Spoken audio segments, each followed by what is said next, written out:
Қайырлы күн баршаларыңызға. Бүгін сіздермен осындай өте дәмді, өте тойымды, адам ағзасына пайдалы сұлы жармасынан котлет дайындап көрсетемін. Видеоны соңына дейін қараңыздар. Міндетті түрде сұлы жармасы болуы қажет. Ішінде гречканың, не болмаса кукуруздың жармасы болатын болса, ол біздің котлетімізге бармайды. Жылы суымызды құйып, жармамызды 15 минутқа тұндырып қоямыз.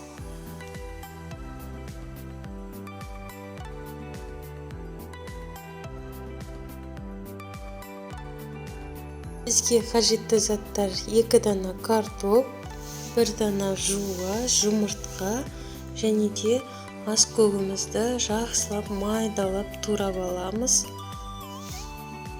Жуамызды осылай майда өткізгіштен жақсылап өткізіп аламыз, майдалап суын шығарып, одан кейін картопымызды жақсылап майдалап өткізіп аламыз. Міндетті түрде өткізгіштен өткізудің қажеті жоқ, блендермен өткізсек те болады.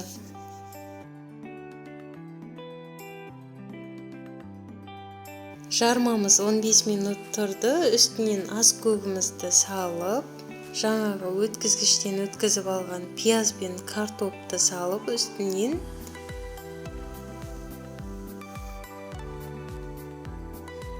бір дана жұмыртқамызды саламыз. Дәміне қарай тұз салып, барлығын жақсылап араластырамыз.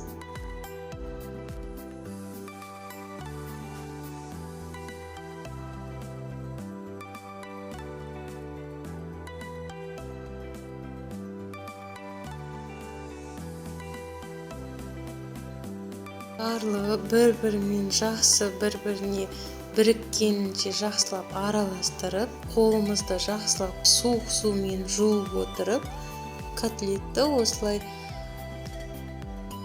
дөңгелек пішінде етіп дайындап аламыз.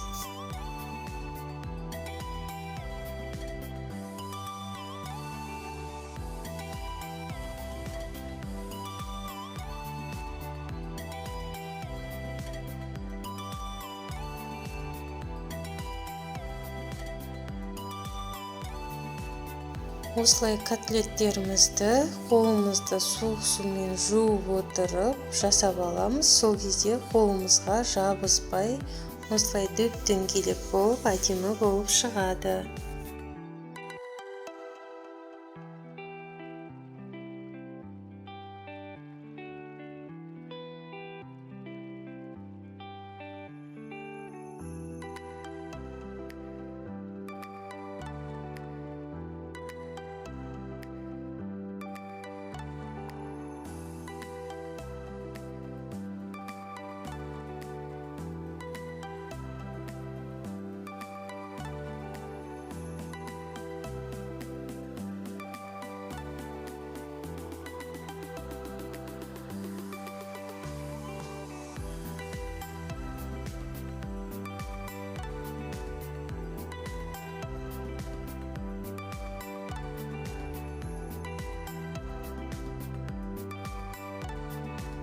Қызып тұрған табаға сұйық май құйып, котлеттерімізді баяу отта 2 бетін ауыстырып отырып, қызартып, жақсылап пісіріп аламыз.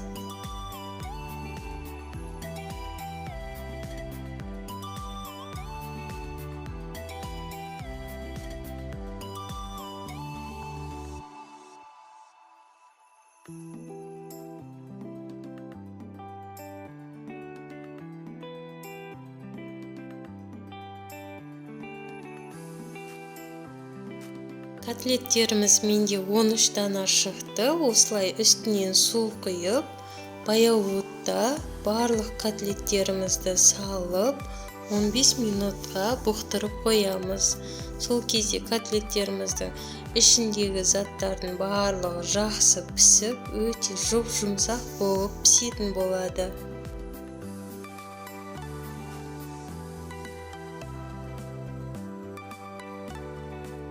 Котлеттеріміз 15 минут баяу отта тұрды. Осылай жұп-жұмсақ, өте дәмді болып піседі.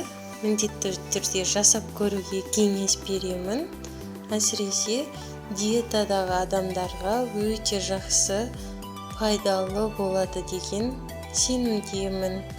Міндетті түрде жасап көріңіздер. Сіздерге сұлу жармасынан котлет дайындап көрсеткен Гүлманат. Келесі видеоларымды көргілеріңіз келсе, міндетті түрде лайк басып, тіркеліп, қоңырауша белгісін баса кетіңіз.